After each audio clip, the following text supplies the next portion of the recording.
And a very hello and welcome to the Aquarian, a conscious community. We're going to talk about what the Aquarian is, what its vision is, what its goals, aspirations are, how it does what it does. So, using the word a conscious community, let us pick that apart. First of all, let's say you could apply that to pretty much anything. But it brings in a type of new age vibe. Now, when I say the word new age, I like to not take that title on wholeheartedly without some reservations.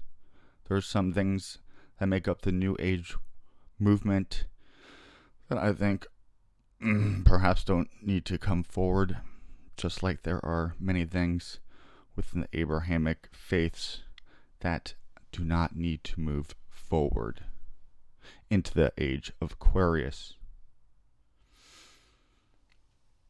Let us just go look to the archetype of the Aquarius constellation. It is in the last season of the year, which is water, and then it is in the element of air, and it is in the middle of the season. It is fixed. It is the sign of the grown human, the crown of creation, ruled by Kronos, Saturn time. It's the matrix ruler.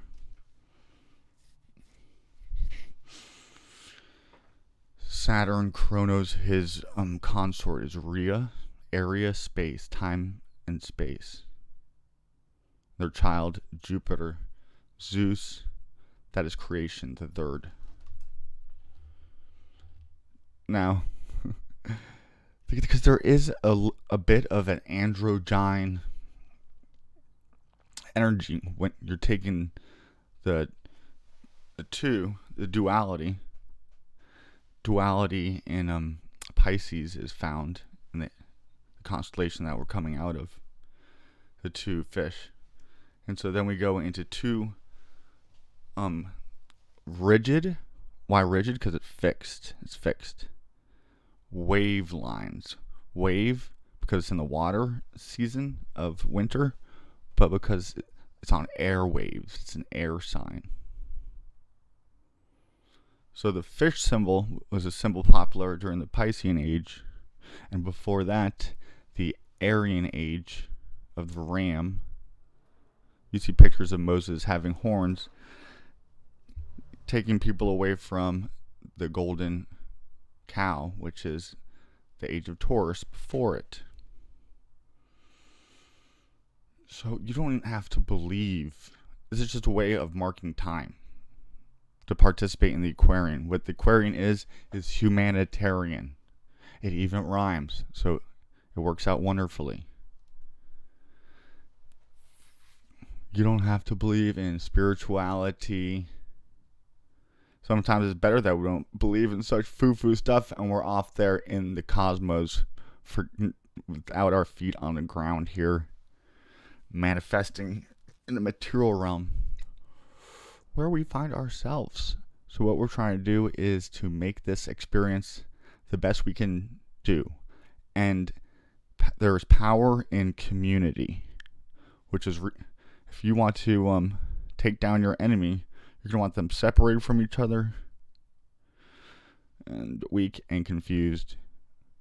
So when we come together, there is strength. And what do? We stand up in community through social justice type things, and even that has lots attached to it, wherever humanity is not being treated equally in its dignity. That's it.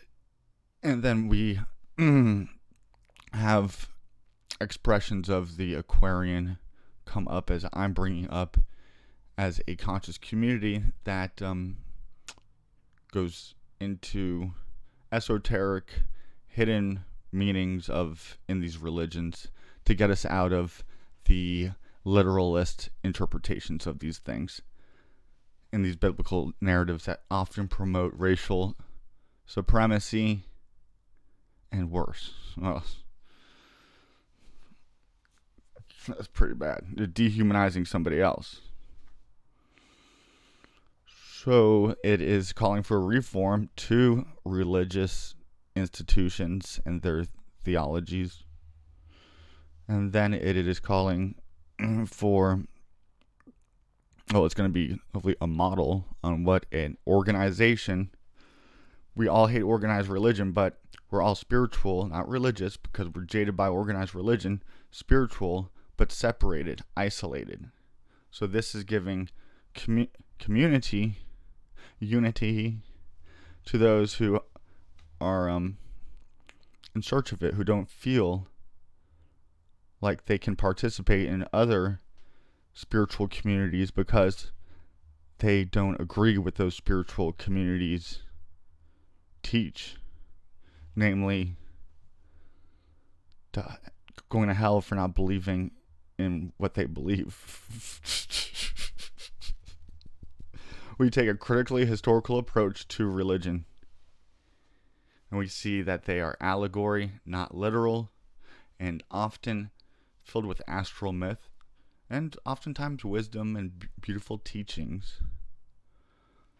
But that's the script that's being followed, and a part of that scripture is that has to be an end of times war, and these people have to rule over those people, and your enemies, the other nations, will bow at your feet, and they use it as a scripture, as a script, because they wrote it.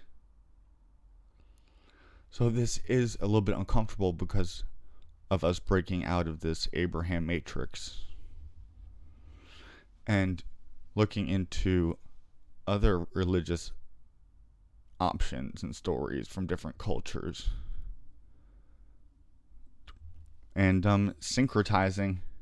Often we see in comparing them that they have similarities, much of it within their more mystical traditions, which are esoteric as opposed to exoteric for those on the outside. So it's just for those in the inner circle, and then they would use a literal interpretation to control the masses and to bend them to your will, and to get them to recognize you as divine, usually, if you're going to rule over them. That's in the Bible. Slaves obey your masters is in the Bible, in the New Testament. And don't even let me go to the Old Testament. Oh my God. God gives Moses the commandments, like, I'm pretty sure one of them is do not kill. And then in the next breath tells him to go into the land of Canaan and kill all of the women and children and bash the oxes' heads and don't even leave a donkey alive. What? So what we're doing after we apply a historically critical method to the study of religion, and you could do that without going to a nihilistic, total materialistic worldview.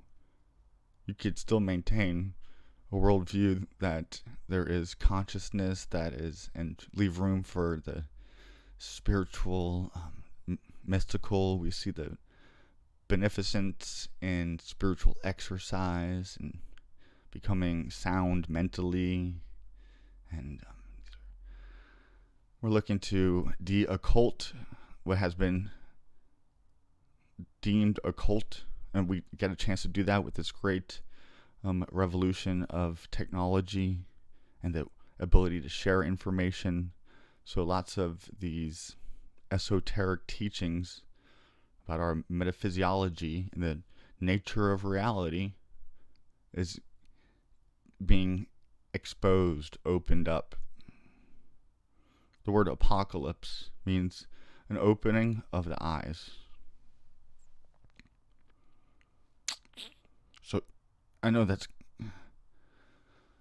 can be troubling and disconcerting when we have a whole structure built up around a certain narrative, namely that there was a historical person of Jesus or Moses, or that these characters were real characters. Now, they take up a place in the spiritual realm in the minds of many men throughout history, so it does exist in that world. But as opposed to it being an actual historical event that occurred, no. And then, why were we fed this story? Not to organically, not to wake up people, but to turn them into sheep, out to pasture with a pastor. A lot of us suffering from a mass abandonment issue with our idea of God. We're coming home, we're redeeming our ancestral gods, much of them the goddess, in these beautiful stories, expressions of humans' collective imagination, expressing our collective consciousness, and putting forth these archetypes that capture our shared experience and bring wisdom and strength to it. So we are revivalists, and we're revivaling our ancestral traditions and heritages and gods. Namely, some that don't call for the genocide of others. If there is some of that present within a certain religious narrative, we address it, bring love and healing to it, and bring it forward, aware and a living expression of the awareness of our equanimity. All right. Some characteristics of the Aquarian are progressive, but not in the way of like politics, but looking to the future. The Aquarius is in charge of the 11th house. 2 pillars, a gateway. It's masses, gatherings, lots of people. Now it could be lots of people cold into jumping off a cliff, or to come up with a theology that wants you to off yourself, which just hate life. They say the secret to reality is that this world is fallen and evil, and that you need to dominate it, and so is often the woman in religious traditions, because they're associated with Mother Earth and her waters, her beautiful emotions, our soul. Your soul is a woman. Spirit, masculine. We learn the Hermetic traditions, and that could be wrong. We say that we're agnostic, leaving room to learning more. I go through these things all the time of what is this? This thing I'm calling the Aquarian. It is not guruism. It is not a cult of a personality. We will not have some Messiah complex or even preach in some coming Messiah, looking forward to a world to come. We're very much trying to be here in the now, making this experience a better place for more people, especially those on the outskirts of the society, or even those who are right there in the heart of society and the goings on, the milieu, the social milieu, but still feel like there's something more that isn't buying into the mainstream narrative. This is a not mainstream religion. And the word religion, I don't want to use that, but then again, we shouldn't be. It's going to be around. We might as well step into it. It's an anti-religion religion. It's an anti-church church. But I would still call it a spiritual movement. But then it could be anti-spiritual movement too, because Or you just have a spiritual movement without doing the actual physical movement, and then it don't go nowhere. So in that sense, I'm anti-spiritual movement. And I don't want to even identify I as the Aquarian. I want to just start saying the Aquarian is, here she is. This beautiful thing that's, it can contain lots of eyes within it, who come together with their different experiences and their different ideas of what's right and wrong, and look above that and meet on the plane of their common humanity, expressing together what's sacred, divine, glorious, numinous, beautiful, true, good, loving. Getting past these divisive situations that are lauded over us on the daily, perhaps on freaking purpose, and also keeping this information hidden, perhaps on purpose. You'd have to join some mystery religion to learn such things as astrology and our metaphysical makeup and ways to expand our consciousness through many different practices. Somebody said once that the best way to raise your kundalini and open up your chakras and be crowned through your seventh eye, your first eye, third eye, is to do charity. But anyway, coming up in 2 weeks from tomorrow, Sunday, July 17th, 2022, we are doing the Aquarians opening service. I'm calling it service because ultimately it's that service is free. And so we're trying to serve each other, our souls. It's a self-service. It's self-serve, bro.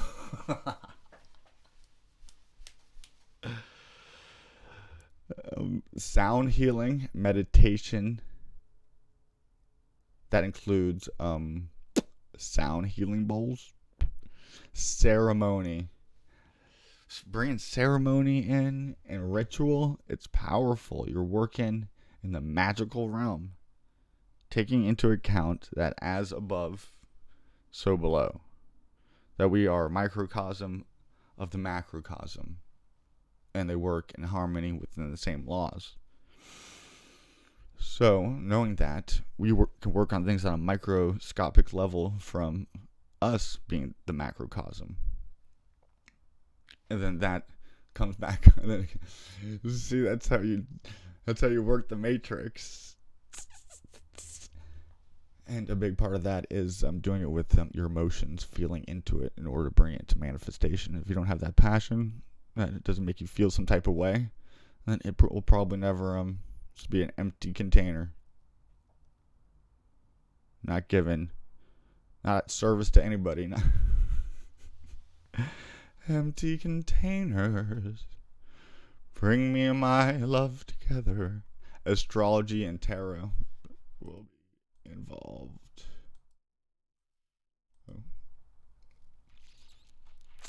Okay.